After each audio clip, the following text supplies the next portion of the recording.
नमस्कार मित्रांनो, आज आपल्यासोबत अक्षय नेने हा तुमचा मित्र उपस्थित आहे. त्याला यावर्षी म्हणजे 12 साली MHT CET मध्ये 174 मार्क त्याला पडलेले आहेत आणि त्यांनी हे जे उज्ज्वल यश संपादन केलेलं आहे ते करण्याकरता त्यांनी कसे कसे प्रयत्न केले, त्याची काय काय स्ट्रॅटेजी होती, हे आपण प्रत्यक्ष त्याच्याकडनंच ऐकूया. अक्षय, तू स्वागत आहे या कार्यक्रमामध्ये. प्रथम तुला या मिळालेल्या यशाबद्दल मी प्राध्यापक अरविंद गाडगीळ आणि एक नेक्सातर्फे तुझं हार्दिक अभिनंदन करतो. मी तुला असं विचारतो पहिल्यांदा की जेव्हा तू 12वीमध्ये गेलास, म्हणजे जूनचं विचारतोय मी, तर तेव्हा असं काही तू ठरवलं होतंस का की मला CET इतके मार्क मी पाडणारच आहे किंवा मला मिळवायचेच आहेत किंवा मला पुढे हेच करायचं आहे, असं काही तू ठरवलं होतंस का? तेव्हा असं नक्की काही ठरवलं नव्हतं, पण एवढं नक्कीच होतं की 12वी आणि CET याच्यात समतोल राखायचा होता.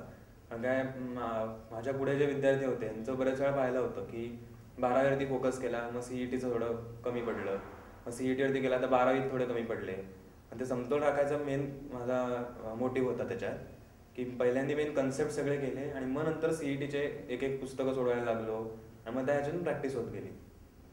आता जी आमची 12वीची मुलं आहेत त्यांना तू काय सांगशील? म्हणजे त्यांनी CETचा अभ्यास त्यांनी आत्ता सुरू केला पाहिजे का जेव्हा तुमची 12वीची परीक्षा होते बोर्डाची त्याच्यानं सुरू केला पाहिजे? तू काय केलंस?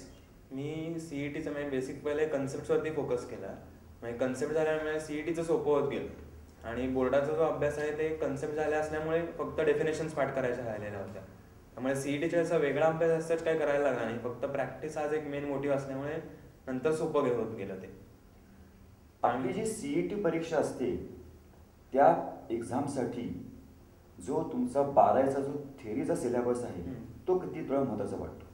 तो महत्त्वाचा अशा दृष्टीने वाटतो की थेअरीचे मार्क जे लगेच मिळतात, आपल्याला जास्त विचार करायला लागत नाही. जर माहिती असेल तर आपण अगोदर येतंय किंवा नाही येते हा मेन हे असतो, जास्ती वेळ लागत नाही त्याच्यात, त्यामुळे ते हातचे मार्क असतात. सो तुम्ही जर नीट केलेलं असेल थेअरी सगळं तर तुमचे ते हातचे मार्क तुम्हाला मिळून जातात. मग थेअरी जी आहे ती सतत रिवाईज करत राहिली पाहिजे, म्हणजे मग तुम्हाला ते हातचे मार्क एकदा मिळाले की बाकी प्रॅक्टिस करून बाकीचे मार्क आपल्याला घेता येतात. नाही, तुला मी हा का विचारतोय प्रश्न, आमच्या 12वीच्या बऱ्याच मुलांचा थोडा असा गैरसमज आहे की CET जी त्यांची परीक्षा होते त्यामुळे 12वीचा जो रेग्युलर सिलेबस आहे त्याकडे दुर्लक्ष करतात. तर तुझं ह्याच्याबद्दल काय मत आहे? नाही, 12वीकडे दुर्लक्ष करून उपयोग नाही, कारण काय सिलेबस दोन्हीचं सेमच आहे, फक्त CETला ॲनालिटिकल थिंकिंगचं बघतात. त्यामुळे 12वीचा पहिला अभ्यास नीट तुम्ही केला असेल तर तुम्हाला CETला सोपं जाईल सगळं. तुझं असंच मत आहे की तुम्हाला जर CET क्रॅक करायची असेल तुमचा 12वीचा जो पोर्शन आहे हा थरली प्रिपेअर, त्याशिवाय तुम्ही CET क्रॅक करू शकतच नाही. म्हणजे विद्यार्थी मित्रांनो, आपली जी CET परीक्षा आहे त्या CET परीक्षेचा बेस जो आहे, फाउंडेशन जे आहे, तो तुमचा 12वीचा जो पोर्शन आहे, सिलेबस आहे, हाच आहे. तुला माहिती आहे की 12वीच्या जवळजवळ सगळ्या मुलांना फिजिक्स हा विषय थोडासा अवघड वाटतो. त्यांना 3 विषयापैकी केमिस्ट्री हा विषय थोडासा सिंपल वाटतो.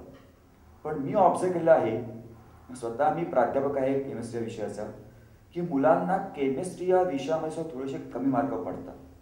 तर या 2 विषयांबद्दल तू मुलांना किंवा तुमच्या मित्रांना काय सांगशील? फिजिक्सचा अवघड असतो. मी वर्षभर प्रॅक्टिस केली फिजिक्सची, पण फिजिक्समध्ये ॲनालिटिकल थिंकिंगचं महत्त्वाचं असतं. म्हणजे किती तुम्ही घोकंपट्टी केली किंवा त्यांनी काही उपयोग होत नाही, पण बेसिक प्रॉब्लेम कळला तरच फिजिक्स जमू शकतं. केमिस्ट्री विषयाने असं आहे की तुम्हाला रिॲक्शन कळली किंवा तुम्हाला एखादं उदाहरण नीट कळलं की त्याप्रमाणे बाकीचं थिंकिंग तुमचं डेव्हलप करू शकता. त्यामुळे दोन्हीला प्रॅक्टिस तर गरजेची आहेच आहे. फक्त फिजिक्ससाठी तुम्ही प्रॉब्लेम जेवढे जास्ती सोडाल तेवढं चांगलं आहे, आणि केमिस्ट्रीसाठी तुमचे बेसिक कन्सेप्ट मात्र पक्के पाहिजेत. की एखादी रिॲक्शन दिली आहे तुम्हाला तर ती रिॲक्शनमध्ये नक्की काय होतं, मेकॅनिझम कसं आहे त्याचं, हे जर तुम्हाला माहीत असेल तर जरा ट्विस्ट केलं तुम्ही गोंधळणार नाही त्याच्यात. नुसती जर रिॲक्शन पाठ केली असेल तर मग एखादी कुठली वेगळी जस्ट ट्विस्ट केलेली रिॲक्शन असेल तर गोंधळायला होतं विद्यार्थ्यांना. पण तुझं असं म्हणणं आहे फक्त प्रॅक्टिसवर जास्ती असतं, मुलांनी भर दिला पाहिजे आणि कन्सेप्ट पक्के पाहिजेत सगळे. म्हणजे आधी मुलांनी कन्सेप्ट क्लिअर करून घ्यायच्या आणि नंतर फक्त प्रॅक्टिस. MCQ क्वेश्चनची मित्रांनो तुम्ही जितकी प्रॅक्टिस कराल तितका तुमचा स्कोर CET ला नक्की वाढणार आहे. तुझं ऑनलाईन एज्युकेशन बद्दल काय मत आहे?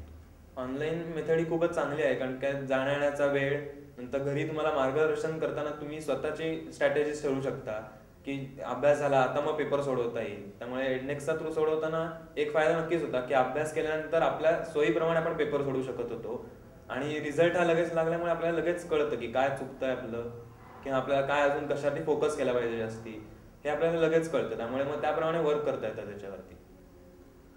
अक्षय, तुला आपले जे 3 विषय आहेत फिजिक्स, केमिस्ट्री आणि मॅथ्स, त्यात थोडे कमी मार्क पडले, जे पैकी मार्क नाही पडले. For example maths you got 96. तर तुला आता असं काही वाटतं का किंवा मी हे अजून जर केलं असतं तर मला अजून जास्त मार्क पडले असते, असं तू काय सांगशील? मॅथ्स बद्दल थोडं प्रॅक्टिस पूर्ण झाली होती, पण ऐन वेळेस काही वेळेस गोंधळ होतो की एखादा प्रश्न पाहिला तर एकदम सोपा आहे असं वाटतं आणि आपण लगेच सोडवायला जाऊन घाईघाईत ऑप्शन मार्क करतो. मग कळतं की कुठेतरी सिली मिस्टेक झाली आपली. असा एका प्रश्नावरती झाला आता मॅथ्सला की मी प्रश्न पाहिला, वाटलं खूपच सोपा प्रश्न आला आता आपल्याला म्हणून सोडवायला लागलो आणि मध्ये एक चूक झाली होती, पण त्याच्या आधी मी ऑप्शन मार्क केलेला होता. त्यामुळे मग असं झालं की आता ऑप्शन मार्क केलाय पण आता चुकलेला प्रश्न आहे आणि मग मोराल एकदम डाऊन होतं. त्यामुळे नीट लक्ष देऊन पहिले सगळं सोडून मगच ऑप्शन मार्क केला पाहिजे तुम्ही. तो शेवटी एक असं विचारतो की तुला हे जे इतकं उज्ज्वल यश मिळालं आहे त्याचं रहस्य तू काय सांगशील आमच्या विद्यार्थ्यांना?